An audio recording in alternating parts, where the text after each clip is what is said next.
What's up, guys? You see,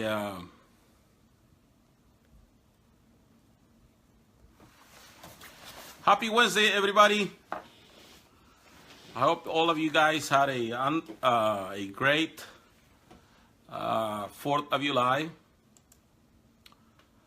I hope you guys didn't drink a lot and you're hungover today. I don't drink. I only drink Humex. Look, guava.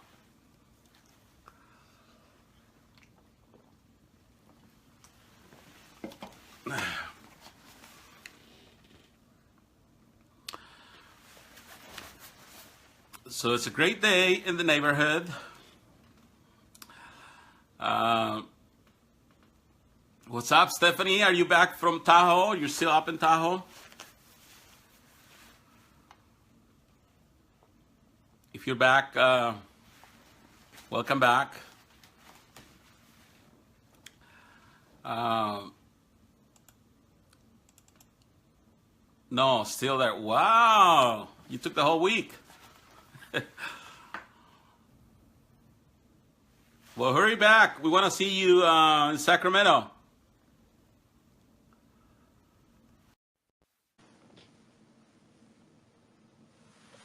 What's up, guys?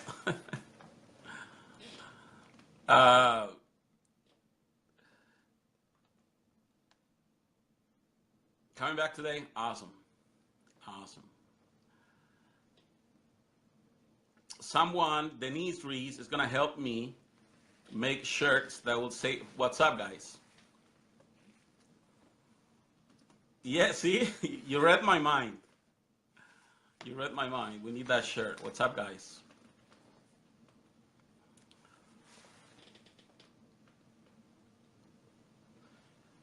My 4th of July was great. I spent it here with my kids. We watched the fireworks here from our house. Hello. Hey, Marco. What's up, Bianca?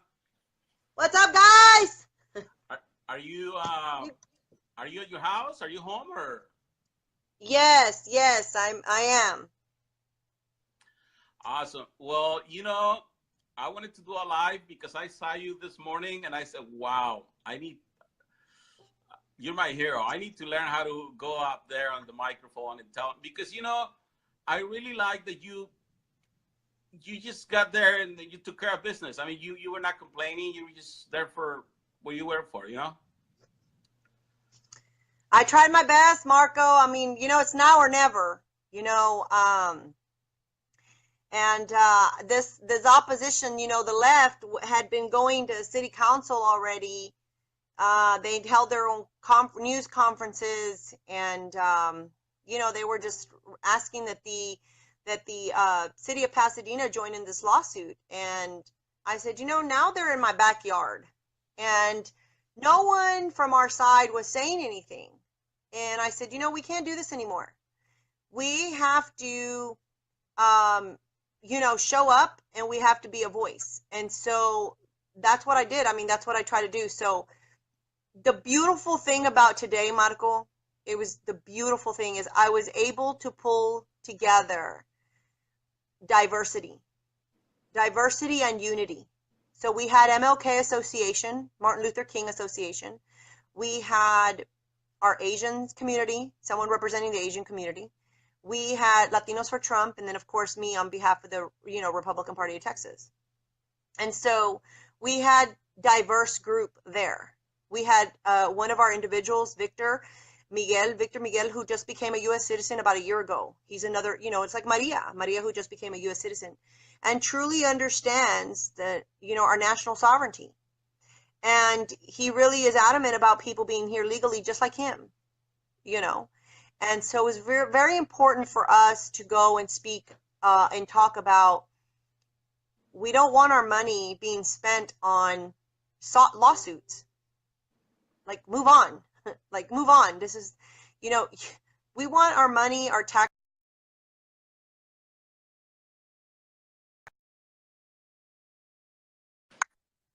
libraries, putting in more money into education, doing things that for the community, you know, improving our social service. I mean, you know, like the fire department, police department, improving those service agencies that haven't really had a lot of money. Maybe putting more money into our historic district. We have a historic district that really needs to be revitalized. There's a lot of things that we need to be spending our money on here in our city than to be joining lawsuits just because you don't like that something, you know, they're telling you to be legal and you don't want to abide by the rules. What is the lawsuit about? So the lawsuit is they're trying to say that SB4, in which just reinforces federal law, it tells people that are in office, such as sheriff's department, chief of police, it is just elected officials. It's basically the governor signed into office. We are not going to be doing any more sanctuary cities. There's no more sanctuary cities in the state of Texas. And if you don't abide by the law, it's going to hold those elected officials accountable. They can actually be fined now and even go to jail for not complying with the law. So it just reinforces that we don't get to pick and choose as elected officials which laws we want to do and which ones we don't. So it's about following the law. And so SB4, they want to sue the governor in the state of Texas and SB4 because they want to say that it's unconstitutional. There's a division between church and state. Well, the last time I checked, I live in a city, not in a church. I am the church, but I don't live in a church. So, you know, they're trying to use, it's what the left does. They get rhetoric and they go that rhetoric. They want to go and instill more fear into our communities. You know, they want to tell them all these things and lies. You know, Marco, no one had come in to speak on behalf of our government, on behalf of our president or governor or SB4. No one had done that. They've been going up to city council. They've been running the rhetoric. They've been running their own little thing. Well, today they had a rude awakening when I showed up. Oh, they were pissed. They were so pissed. If you go on my live videos, I went and I was like, oh, the opposition is here. They were so mad, Marco. They came after me. They were so mad. And here was the thing. They wanted to say that, you know, oh yeah, it's this law is unconstitutional and you need to do your research. Well, I have done my research. I have done my research. You know what? If, you know, I don't want my money being spent, my tax dollars being spent on having to take this all the way to the Supreme Court. Because our Supreme Court's going to kick it back. We as a state of Texas, we have the right to put those laws into place. They're not unconstitutional. I'm sorry. You know, you've got to follow the law or you don't. I've been listening to the other side and all the kids that are mad and they're saying it's racist. And I keep saying, why is it racist? I mean, it might be unfair for the community that you're trying to defend, but it's not racist, you know? And the thing, also I saw, I don't know, maybe it's the guy you're talking about, this kid that was talking on your live feed, and he was telling Telemundo and Univision, look, what we're doing is good, even for the undocumented community, because it's putting pressure to get something done, to get out of the status quo, you know? So what do you think about that? I think that the left is just so out of control that they're willing to use anything and everything that they can to obviously push their own agenda. And they're going to continue to do that. The other thing is that they can't say that it's racist. I came in there with MLK, for crying out loud. That's Martin Luther King Association. I came in there with an Asian and we were all Hispanics. We had not one white person speak on behalf of the Republican Party or any of our conservative issues. We had no one speaking on behalf. So for that, you know, that's the thing. We didn't, that's what's crazy about it, is that they were so mad that someone showed up to oppose them. So, you know, it was crazy. But they can't win on this as a racist issue. It's not. I came in there with a diverse group of people that are for SB4. We want our law enforcement to follow the law. Period.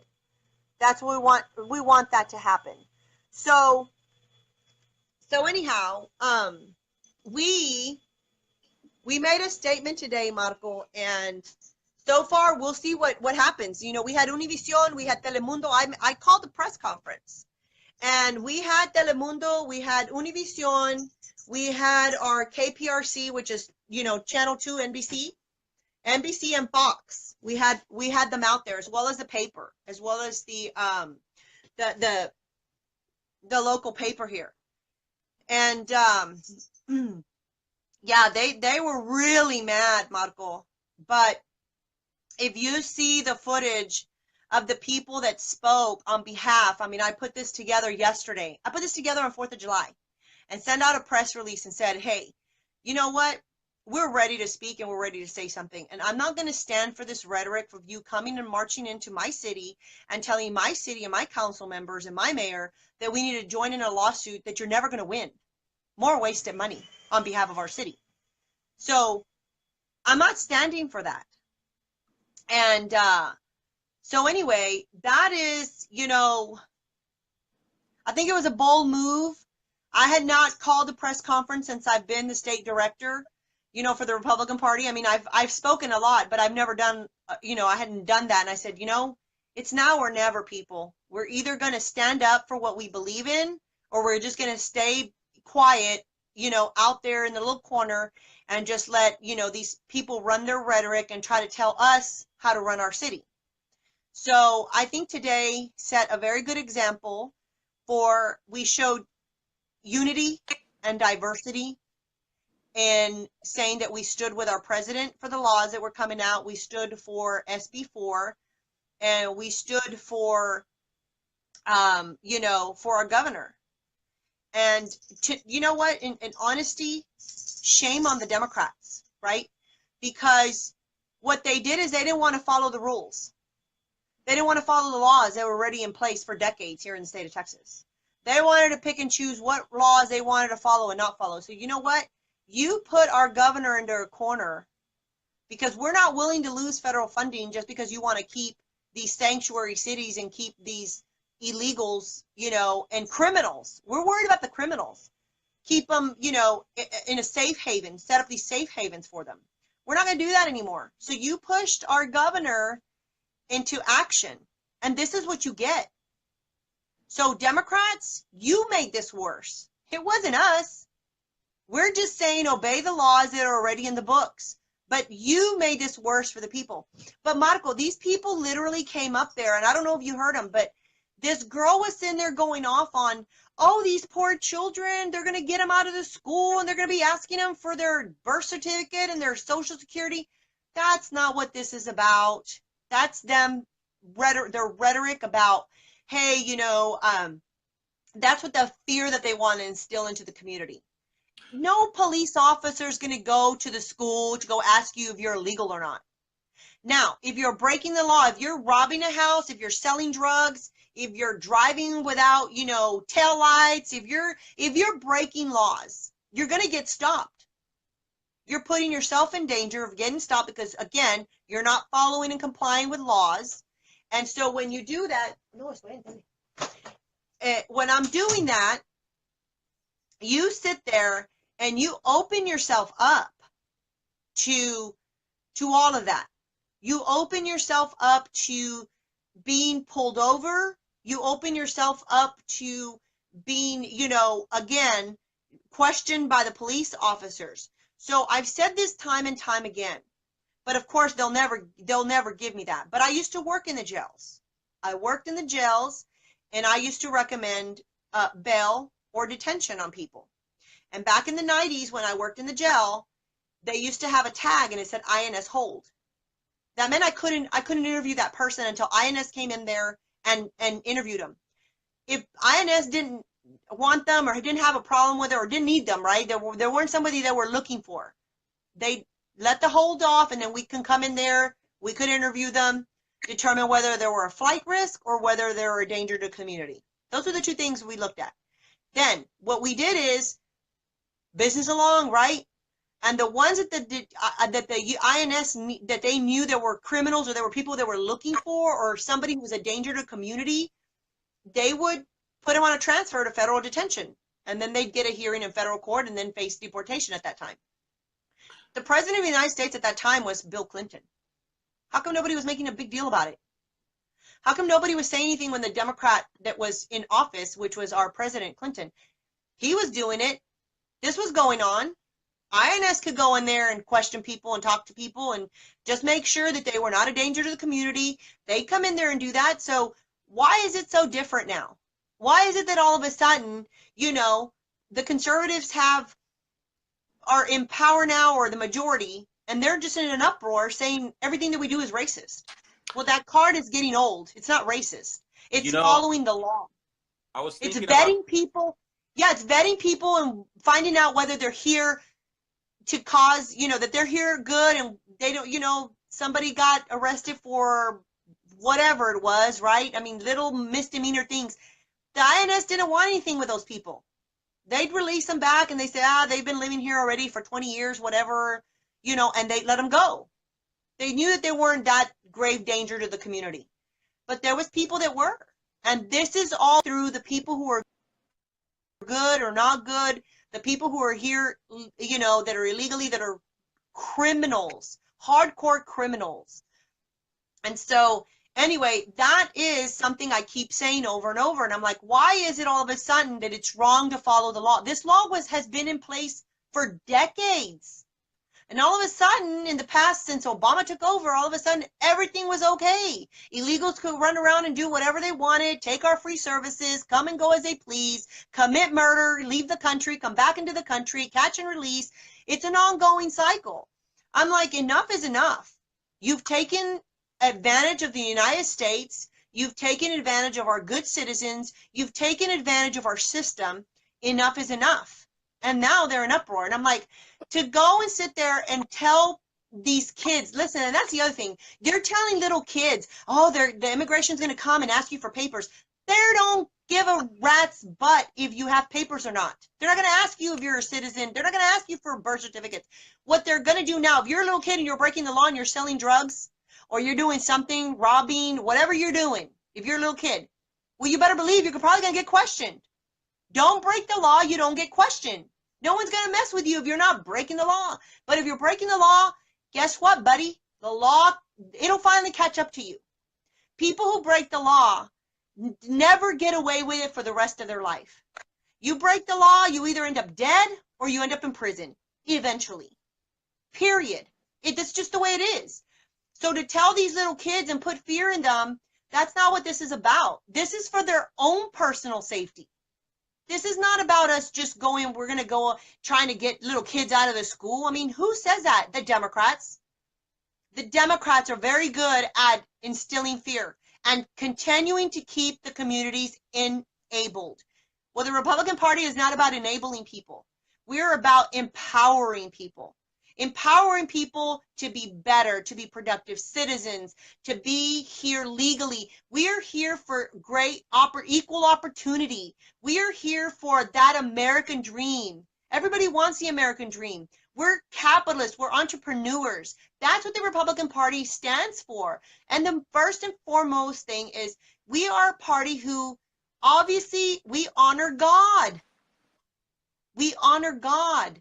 And I read today. This morning. Yes.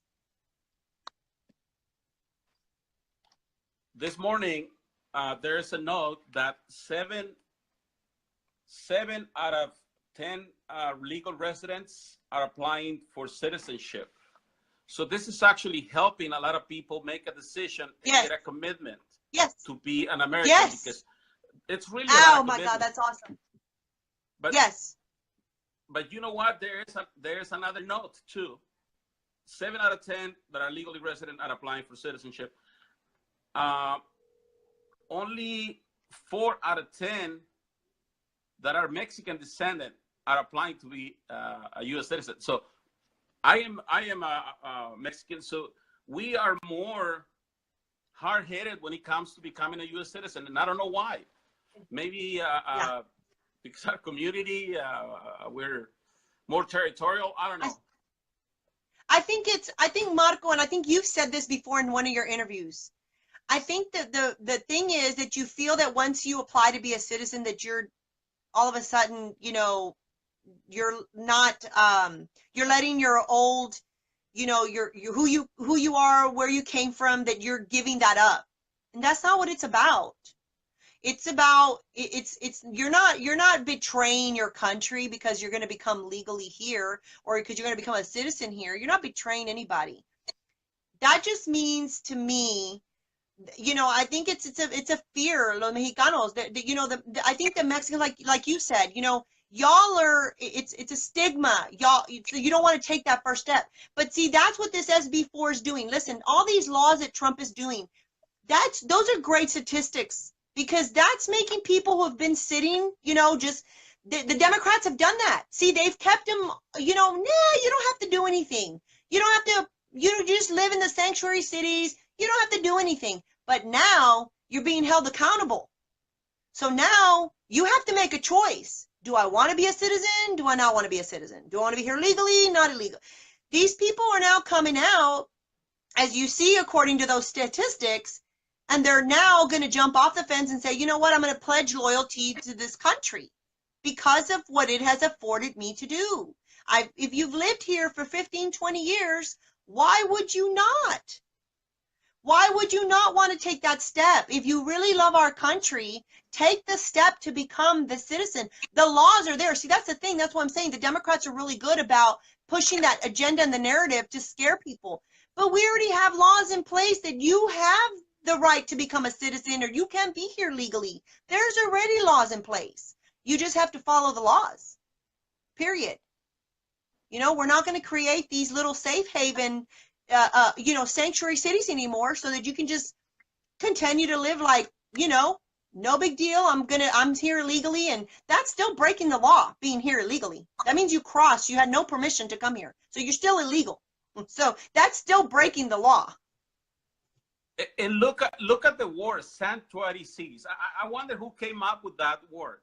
Why would it be sanctuary cities? When Obama was there, he was deporting all these people. I know people that were deported when Obama was in place. Why did they not allocate funds for the sanctuary cities? This is a lot about money. Actually, there's a city next to me. It's Pittsburgh, California. They revoked the sanctuary city status. And I'm very, very happy about that, because the money that they're allocating for, I think LA allocated $12 million.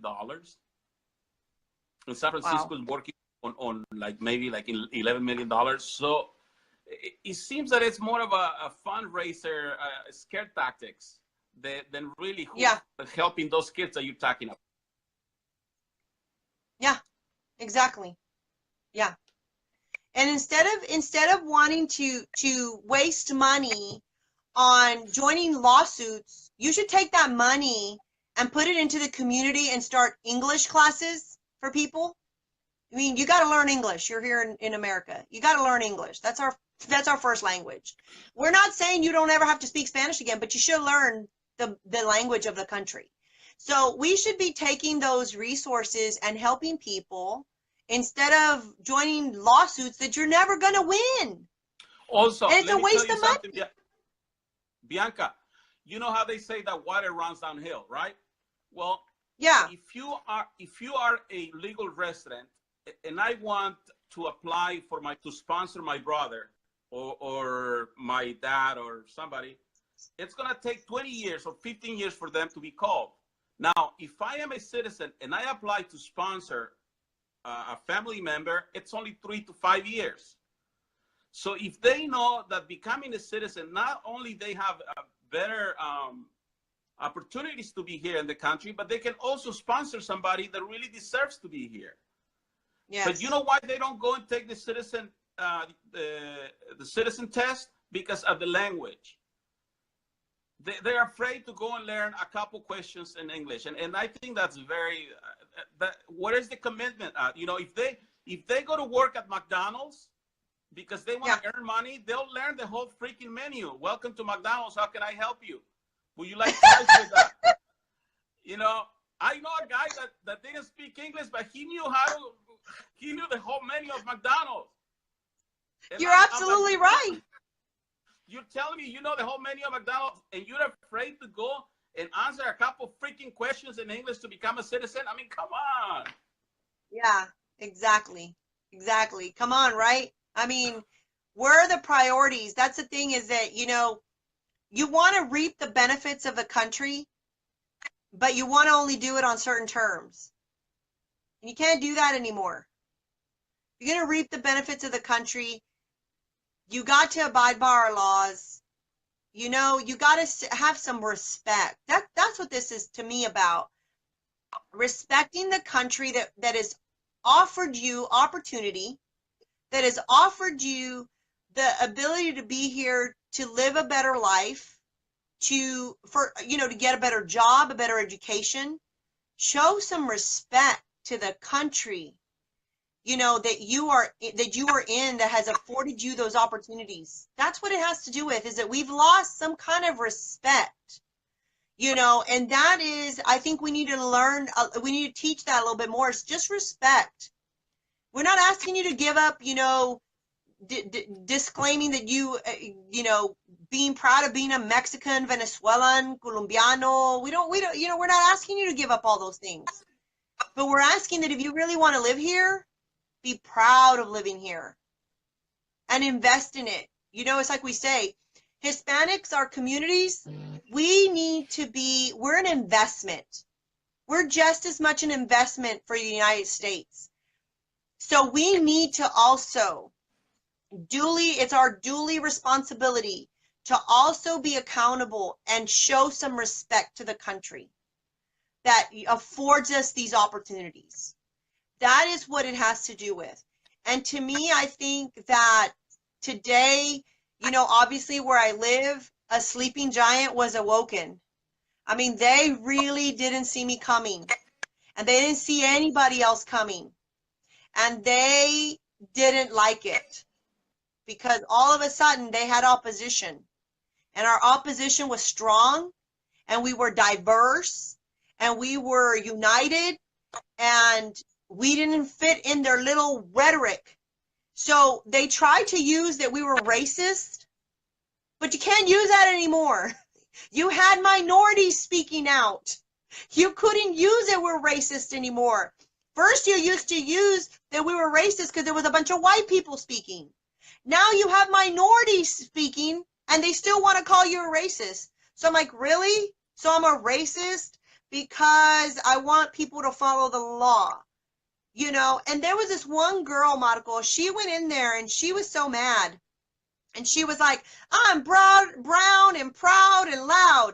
And the audience was like, I can't believe she just said that. I'm like, this has nothing to do with being brown. I'm brown. But I'm not going to go and tell people I'm brown and loud and, you know, I'm proud and I'm against this. You know, that's not what it's about. It's still the level of being lawlessness. These people just want to obstruct. That's what Donald Trump says. These people are wanting to obstruct, and they'll do anything to obstruct. So it was rather interesting, but I will tell you this. The level and the amount of people, Marco, that came up to me and the people that spoke today, the amount of people that came and said, thank you. Thank you for coming and speaking. Thank you for doing that. We can't speak because they either have jobs that they can't, you know, doesn't allow them to speak. They said, but we've had to listen to this weeks after weeks after weeks. They're coming in here telling. So finally, thank you for coming and taking a stand and speaking out, that somebody out there in our community cares that our money isn't spent on these lawsuits, that people are out there wanting people to follow the law. Thank you. They thanked us. And I have people going, man, if I could just hug you right now and kiss you right now, I'd do it. But I can't because, you know, obviously my job doesn't allow me to. And that was the best feeling in the world, Marco. That was the best feeling, knowing that there's so many people that do want to speak, but they can't. They can't because they're in positions where they can't. And I get that. But I was afforded the opportunity to be in the position that I'm in now. And I am beyond blessed that I have state leadership here in our Republican Party that says, go do what you need to do.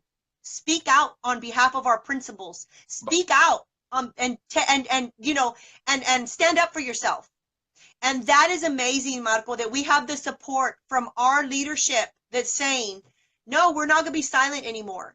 And I did those listening tours. Remember, I was going around the state of Texas doing the listening tours. Do you know what one of the things that the Hispanics were telling me? I'm talking about hundreds of Hispanics, because we pulled in a bunch of Hispanics from different cities. Do you know what was one of their biggest complaints? The Republican Party doesn't stand up for itself. You don't defend yourself. And I thought, wow, this is coming from Hispanics telling us that we're not defending ourselves. So you know what? This is me taking action for all those Hispanics across the state of Texas that says we don't defend ourselves. Well, guess what? We're going to start defending ourselves. We will start defending our party platform. We will start defending our principles in the Republican Party, and we will start fighting for those principles that we as a community care for.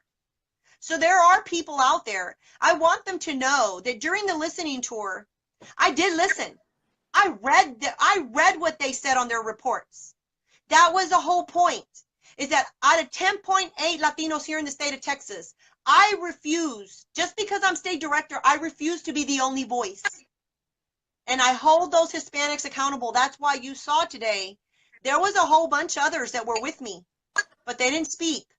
They just went in support, and they stood with me at the press conference, but they didn't want to speak, but they wanted to be there to stand with me in support. So I had a whole bunch of other people too.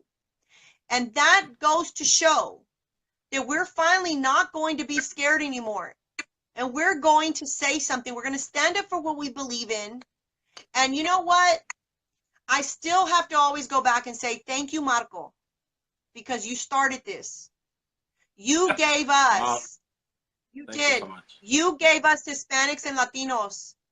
You gave us that platform to stop being afraid and to say something and to stand up for what we believed in. So you activated so many people around the country to start being a voice. You did that, Marco. You yourself, and I mean, there was others, but you stuck it out. When others just kind of, you saw them falling off, you stuck it out. You took a beating. You were ridiculed. Listen, when the media was outside your house, you did all of that for us. So the least that we can do around the country is continue the fight, is continue the battle that we are fighting with the left that tries to take advantage and to take our country and to take, our God-given rights and God away from us. No more. That's why I have the show Unsilenced on Informa America, because of your leadership, because of your willingness to be courageous and to speak out. You cause people like me to be unsilenced now. I have a voice now, and I am grateful. And I hope that other people are inspired and are doing the same as we are. You're in California, I'm in Texas, and there's others in Texas, as you saw today, that stood with me. And it's just important. I wanted to say that James Dickey was watching this. Yes, I saw that. That's my boss. He is supportive. I want to thank him for helping you on that. And it's just, I'll send you your $100 for later. I wish. No, I wish. No, I'm truly humbled, and today I know that I'm kind of like you. I feel like today I opened up a can of worms that were I got a target on my back now here in my own city. They were furious. I mean, if you saw that opposition when I taped it, they were talking. They were so furious. They were trying to come after me. They were like, lady that spoke, the lady that said this, the lady that said that. They didn't know me by name, but they do know. And I'm, so it's going to be very important that we continue to unite Hispanics that are in favor of this, and that we continue to stick together and show up in full force, so that we don't break the narrative that, you know, there's no Hispanics who support it. You know, I tried, one of the news stations did tell me, they're like, but the majority of Hispanics, you know, are for this. And I'm like, obviously they're not. Because if there was, yeah. I was listening to that number you said, that somebody said that 69% of Hispanic, that she represented 69% of Hispanics. Yeah. She went, that girl went 2 weeks ago to city council, and I just so happened to be at that city council meeting. And she went up there. I had no idea that these people were doing what they were doing, but I happened to be at city council that night. So she went up there and she said, I, you know, represent 69% of the Latinos here in Pasadena, Texas. And we are against SB4. And I said, I looked around, I said, I know she ain't speaking for me. And that's when I said, we're going to have to do something. So yeah, that's why I had, you know, I had Hispanics go up there. I had the Asians. I had the, you know, MLK, the African Americans. I had them go in diverse as we could be, to show that you don't speak for all of us. Don't throw a number and say you represent 69% of our Latinos here in Pasadena, because you don't. She is suffering from the Jorge Ramos syndrome. Yes. Oh yes, absolutely. Absolutely. Oh my gosh, absolutely. And then they try to say, oh, she's not impressive when she brings in these organizations. I'm like, and what are you? You're with move.org and with TOP, and you're with Fiel. You're the same thing. You're with all these Democrat liberal organizations that Soros has been pumping money into. So what makes me different? I don't have somebody pumping money into MLK and to Latinos for Trump. I wish we did, but we don't. We don't have anybody pumping money into our organizations. We do this because we want to. We're not doing this because anybody is paying us. We do this because we want to do what's right.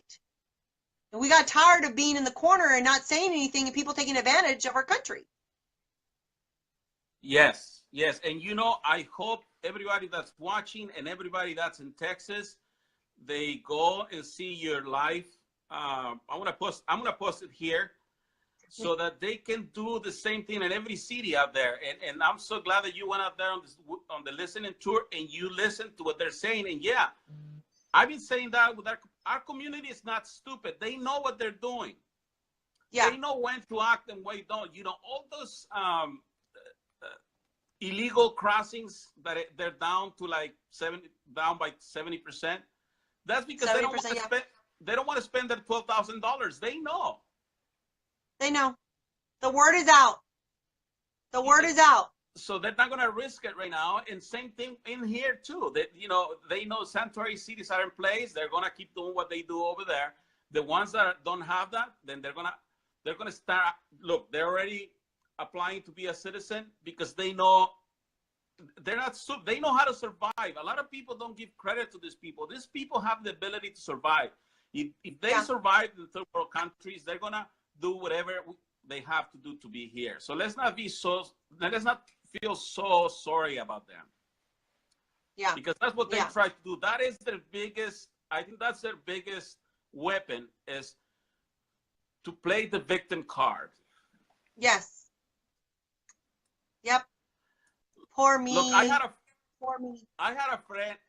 friend that, you know, I volunteer in drug rehab and all that. I had a friend that had been messing up for so long, and he would get arrested and go back and keep doing it. The minute he got the letter from ICE to be deported, he left. You know, because they know, it's just, they know they're getting away with it, and they just. Okay. Mm-hmm. Yeah. So I know. So people you know, and really I was talking. People that really. I was talking to. Go ahead. Yes. No. I agree. I agree. And I was talking to someone who has been here in the country for over 15 years. And they've never, you know, not even a speeding ticket. They've never even gotten stopped. They're, you know, undocumented. And they said, I want to do, you know, can you tell me, direct me who I need to talk to? But we don't really, you know, they don't trust attorneys because attorneys have already robbed them. Attorneys have been robbing people left and right, you know. And so one of the things that we were just, it was just a conversation, but they were telling me how simple matters. They had a toothache, went to the dentist. They don't have health insurance because they can't, they're undocumented.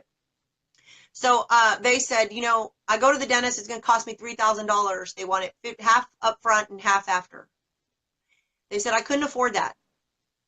And I said, right, I'm hearing you. And I said, that's why you need to be here legally, because that way you can apply for insurance. That's why you need to be afforded the same benefits that us as U.S. citizens are afforded. But when you stay here illegally, you get nothing but abused for low wages. You don't get the same health care benefits. You don't get anything.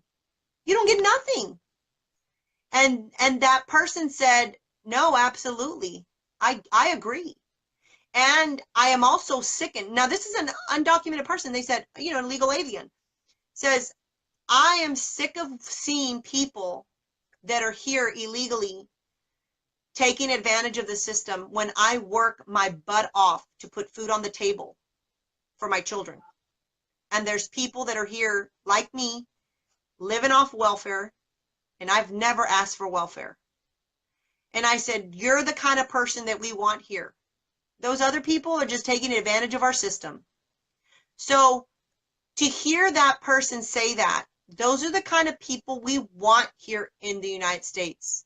Those are the kind of people we want to help to be here, you know, and so they get it. That person's not in an uproar going, hey, you know, well, the you know, United States owes me. They understand. They want to be here legally. They want to be here legally, but you know what? They've been enabled to live in a sanctuary city and never forced to have to face reality. You know, when they first came here, they probably should have applied for papers and done whatever they could to do to be here legally. Exactly. And that's what they should have done. But, you know, the system that Obama created caused people to not have to do anything. So I said, you know, that's what's wrong. And they're going to continue that with the sanctuary city. They want to continue that mentality. It's okay. You don't have to document yourself. You don't have to do what it takes to be part of this country. You know, I see it. People would rather buy a $60,000 Suburban than go and see an attorney and pay them for, you know, to see what needs to be done. Not to pass judgment on them, but you know, it's just there's a price. Their priorities are wrong. Yeah, their priorities are wrong. And so we're fortunate that we have a president now who's taken a stance on making sure that people get their priorities straight. That's what they have to do, is get their priorities straight. And that's what, obviously, according to your stats earlier, obviously that's what's happening. People are getting their priorities straight. They're having to face the reality of, do I want to be here or do I not want to be here? This is where we need to work. Where we need to work. A lot of people are saying that most Hispanics that are getting their citizenship is to go against Trump. I don't think so. I think there's a big percentage, but we want that 40% also. So we have to go out there and welcome all these new citizens and tell them that they don't have to go. They don't have to identify Democrat just because they just became citizens. That they're welcome to be whatever they want to be. And a lot of them are going to fall on our side. Well, I think that is what my job is with the Republican Party, is to educate and spread awareness on our principles. Most Hispanics know, if you look at the party platforms, if you look at what the Democrats stand for and what the Republicans stand for, and you know our culture, it's very evident how we're supposed to vote. It's very evident. What we stand for in the Hispanic community is not for what the Democrats push. You know, Hispanic communities, we are obviously God-loving people. Okay, we don't want our Christian values taken away, but again, they're not educated. They don't understand that. Second of all, we're pro-life people. We don't believe in killing our own babies. We just don't. You know, the majority. I mean, that's why we have so many. That's why we have so many Hispanics and Latinos and Mexicans. That's why we have all those, young girls at age of 15 having babies. Why? Because we don't promote.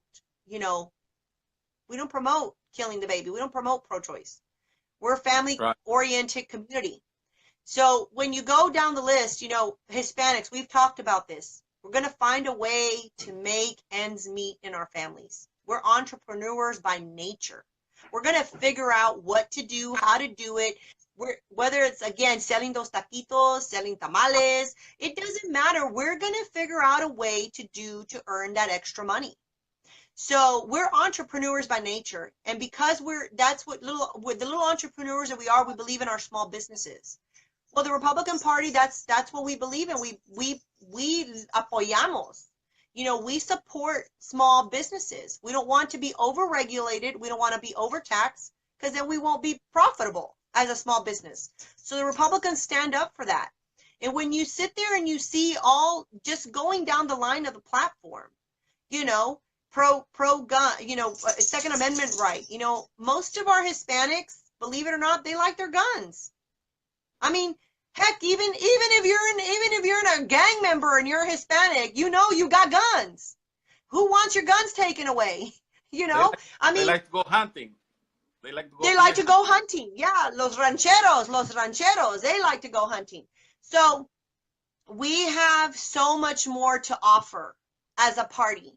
So it is our job, and my jobs, and the Republican Party's job, is to educate our people, so that they understand the difference of who we are as a party and what they're voting for.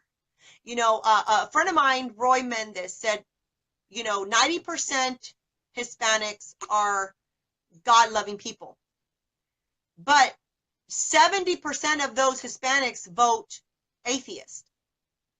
They're voting atheist. So that's a huge statement to say, which is so very true. That's why we as a party have to do so much better about educating and spreading awareness to our Hispanic communities. And for so long, we've allowed the Democrats to take control of those Hispanic communities, and the Republicans have refused to go into the Hispanic communities because they say, nah, they vote Democrat, don't worry about it. I mean, we're not going to go in that community. We can't afford to do that anymore, because we're letting those people get abused, used, lied to, enabled. They continue to be impoverished. They continue to live in poverty. What good does that do them? What good has the Democrat Party done for you? And that is why we have to, as a Hispanic community, we have to do better. We really do. So people like me and you, Marco, that's what I say, people like me and you, Ariel out, and Jose out, Eliana, out in Florida. We've got, Maria here in Texas that's helping me.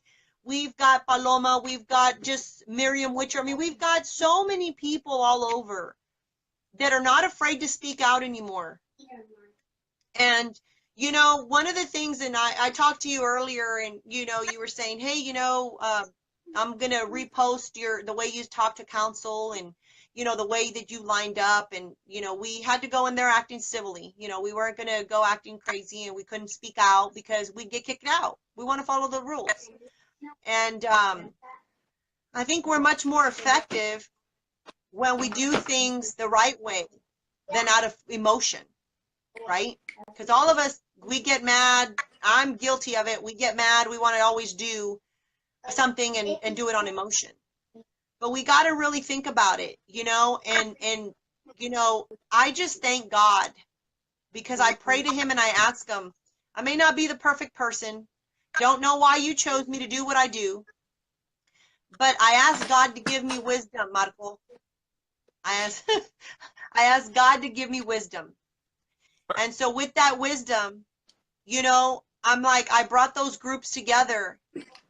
And I guarantee you, when we watch the news tonight, I guarantee you they will not make a mention of how diverse and united we were today. They're not going to mention that. They're not going to focus on that. They're going to try to bring out, you know, the negative of it. That's just what the mainstream media does. But you know what? That's okay, because I taped it live myself. So whatever they don't say, I can come back and say, that's not what I said. This is what I said. Because I taped it so that I could have that on record myself.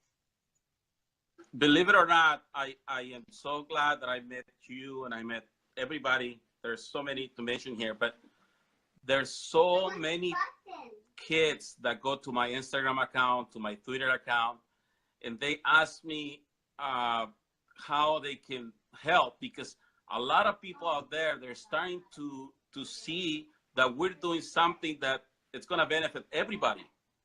Yes. So thank you for being there, because we need to put that platform together so that these new people come in and help. Yes. And Marco, like I tell you all the time, you've got to get involved with your local party. Get involved with it. If you don't want to get involved with a local party, get involved with a women's republic or a Republican group, any kind of organization, an auxiliary club. You've got to get involved. Just be involved, because that's how you're going to learn how our party works. You're going to become a more effective, you know, speaker. You're going to become more effective and knowledgeable of what's going on within the party, so you can represent the party, you know, in a true informed manner. And that's why you have to do what you have to do. So, you know, those people that are reaching out to you, make sure that, you know, you tell them that they need to, that's their civic duty. They need to get involved with their local party, not to be afraid anymore. You know, you guys have formed groups out in California, and you guys have it tougher. You're living in under, like, man, it's like spiritual warfare over there for y'all, but the liberalism is at a whole new level. So you guys are under so much opposition, but you've formed so many groups. And there, that's where you need to, you know, you need to tell those young individuals that are contacting you on what can they do. Get involved in the local party wherever you're at, you know, regardless. Get involved. You know what? And if somebody doesn't help you, or they don't want to help you, or they're not, you know, they're not knowledgeable, whatever, if you feel you're not being accepted, hey, tell them to call me or you. Tell them to call me or you, because I don't mind making a phone call. You know, I don't mind making a phone call to help somebody out and say, hey, you know, I'm sending somebody. I'm from the state of Texas. I don't mind doing that, because I believe it's important to our party. It's so important to our party. And as you saw today at City Council, if you looked around at the people that I brought together, they were young. They were young. That's our future. And I got them to go speak out. I told them, we're not going to be afraid anymore. And they're not afraid. But that's how it starts. Like, you got to teach your young how to stand up for yourself civically and go speak out in what you believe in. And they did. But if you did see that, you know, they were young. I had a young crowd with me today. I did have some older people, but I mean, I had young people. And I think it was just sends a beautiful picture to anybody who was watching. I'm just so proud of the diversity. The diversity, Marco, spoke volumes. It just spoke volumes. It doesn't get any better than that. And to think that I just put this together yesterday on 4th of July. I just said, hey, you know what? There's city council meeting tomorrow. Who can go speak with me? And I had a huge show of hands. I'll be there. I'll be there. And then that's because some people didn't get to show up because they had to report to work. So I think, to me, I'm just so beyond blessed and humbled that I've had the opportunity to do what I did today. I know, you know, I hadn't done it before. I've done press conferences for Latinos for Trump, but I had never done it on behalf of our Republican Party. So, you know, awesome. and the left was so mad. We're not here for party politics and GOP. And I'm like, you know what? I'm proud. Just the way you're proud, because you're brown, proud, and loud. I'm proud to be part of the Republican Party. I'm proud to be the Hispanic Engagement Director. You know, I'm proud. As a brown person, I'm proud myself to be part of the Republican Party and to stand for what I stand for. That is, to me, that was that was just an honor to be able to say that. So I'm not going to be ashamed because I work for the Republican Party, because I can now speak on behalf of the Republican Party. I'm not going to be ashamed of it, you know, and I don't think other people should either. So anyway, that's what happened today. So I'm, you know, but like I said, hey, now I got targets on my back. They're going to come after me, Marco, like they came after you. So yeah, they weren't happy. I'll tell you something. It's worth it. It's definitely worth it. Yeah. I'm a bigger person today than I was just because of what I did. That's awesome. That's awesome. I'm hoping, my goal, Marco, my goal, and it should be everybody's goal. Okay. Our goal as a Hispanic community should be to register as many new voters as we can, and to show in 2018 just how much of a voice we really are. That's my goal. We haven't seen the Hispanic community really show up in numbers, and it's time. It's time. We need to be more than 30%. We need to be a 60, 70, 80%. That's what we need to be. So it is our duty to do that. So what you guys, I will tell y'all have to help Omar Navarro in order to beat Maxine Waters. You guys need to be registering new voters that haven't ever voted before. They're out there. You guys have to, you know, that's what has to happen in California. You're going to have to inspire those people to go out there and vote for you, because you're going to represent them for doing what's right for them. And that's going to be very pivotal. You can't rely on the same voters, the ones that go, you know, and you want to rely on some of those, but you want to rely on new voters. You want to rely on the old ones that are already registered, and you want to rely on new ones. Bring the numbers. That's what you got to do. Expand you got to show up in numbers. Exactly. Expansion. Yeah. Expand the party, grow the party, you know, and it's time now. And Trump has opened that narrative for us to be proud of who we are, and to be proud of being Americans, to be proud of the country we live in, to be proud of all our men who served in our country, you know, all of our men and women in uniform who protect us. You know, it is time for us to really be proud that those people go and do the things they do for us in representing us, to be able to have the freedoms that we do. And so that to me is very important. And so I think as a Hispanic community, it's our duty. We are now being called to do what is civically right. And that's what we have to do. So always continue to do what you're doing. You know, you got to be wise as a serpent, but gentle as a dove. All right. Thank you so much. Thank you. Have a good day. Thank you for your support. Thank you for everything you do, Marco. Thank you. Thank you. Thank you, Bianca. Okay. Bye. Kids, please. I'm doing a live. Yeah. What's up, guys? Sorry, my kids are making noise. I had to. That's Bianca, guys. That's Bianca, and man, I'm just so proud of Bianca. And yeah, she was saying something about Omar. If you're not following Bianca yet, please go friend her and follow her, because she is doing a great job. And not just that, I feel that she understands, first of all, she understands the party of Texas, the GOP. Her and James Dickey, they're doing a great job. But I think that what Texas is doing is a great model that we can adopt here in California, New York, and all other states. So Bianca is a person that I really look up to, and I follow her, and I see all she's doing all the time. She shares some of the the way they're doing this. They did that listening tour. I'm going to share that model with the Republicans here in Sacramento next month. No, this month. In about 2 weeks. So hopefully we can continue to do what Bianca is doing in other states. So I invite you to go ahead and follow her and look at her last 2 lives, and you're gonna see what I'm talking about. And so that we can go and volunteer at a local level. That's how it starts. The home group, it's where everything starts. So if you're not participating on your civil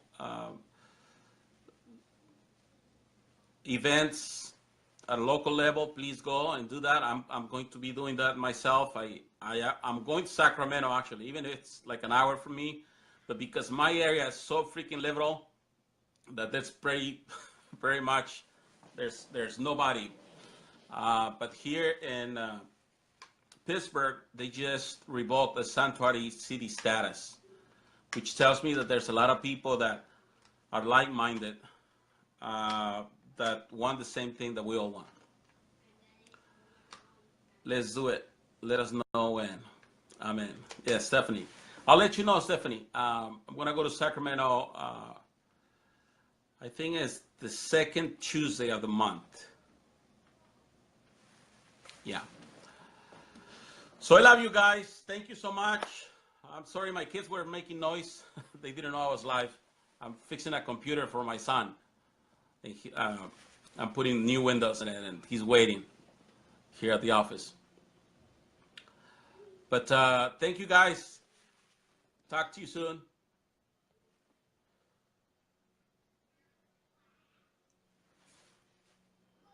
Thank you, Cecile. Again, if you're not following Bianca, please go and follow her.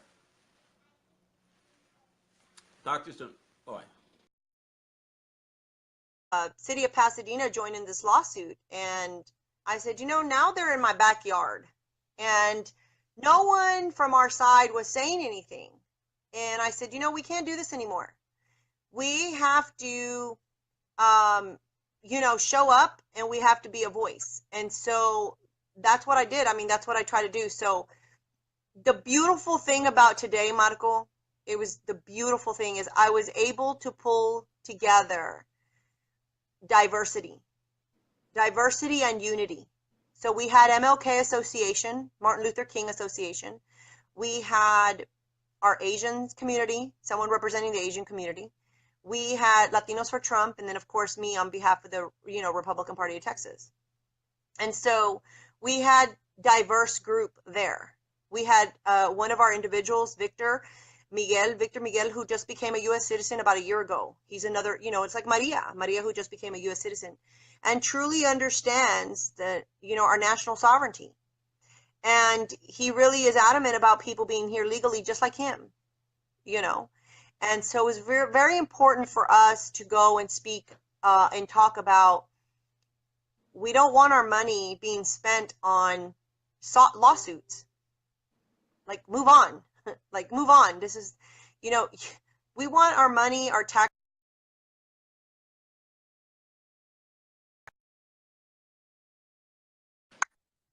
Libraries, putting in more money into education, doing things that for the community, improving our social service. Coming back today, awesome.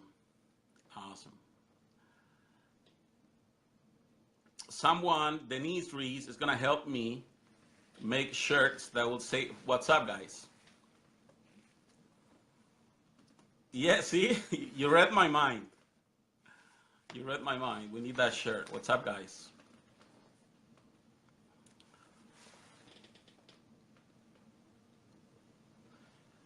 My 4th of July was great. I spent it here with my kids. We watched the fireworks here from our house. Hello. Hey, Marco. What's up, Bianca? What's up, guys? Are you are you at your house? Are you home or? Yes, I am.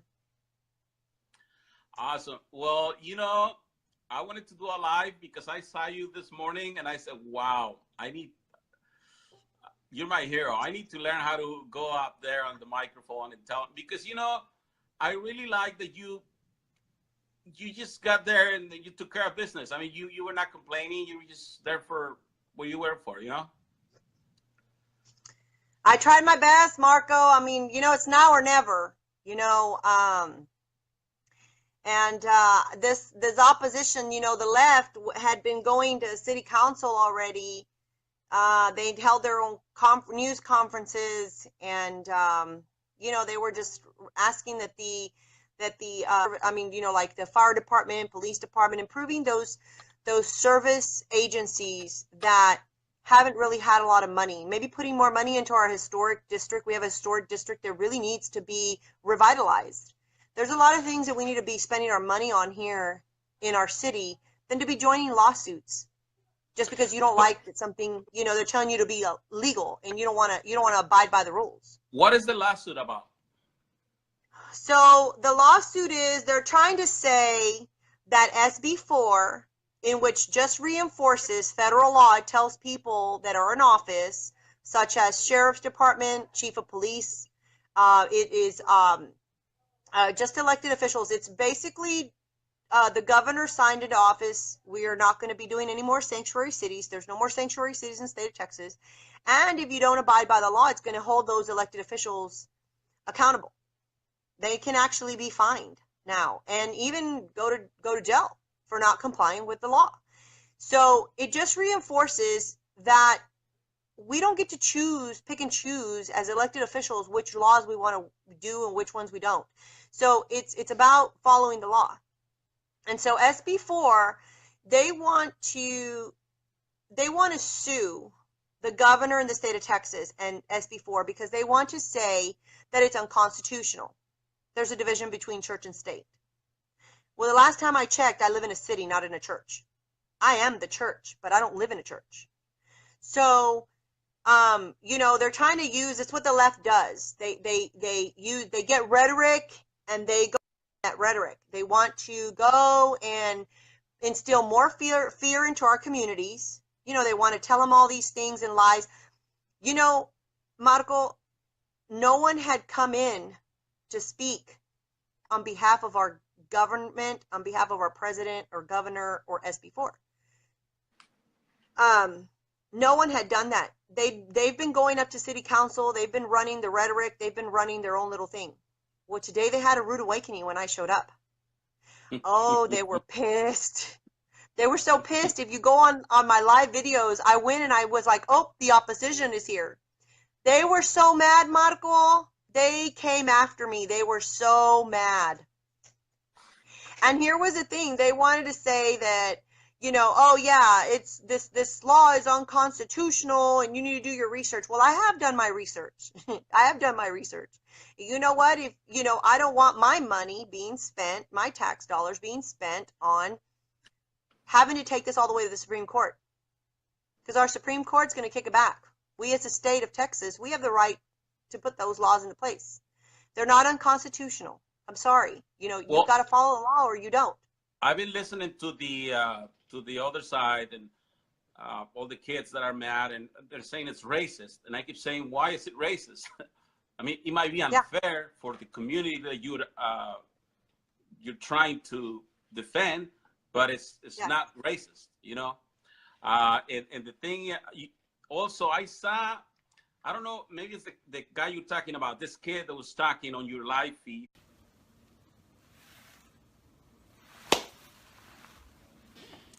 What's up, guys? You see,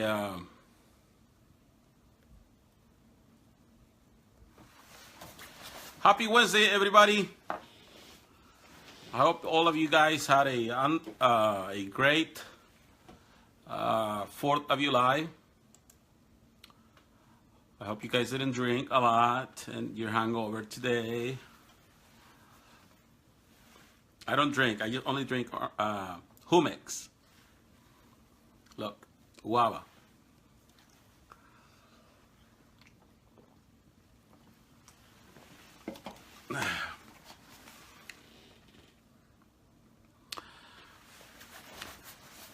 So it's a great day in the neighborhood. What's up, Stephanie? Are you back from Tahoe? You're still up in Tahoe? If you're back, welcome back.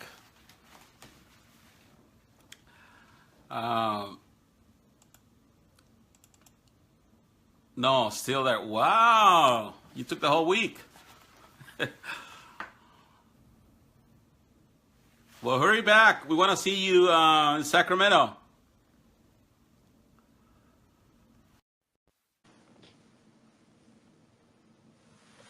What's up, guys?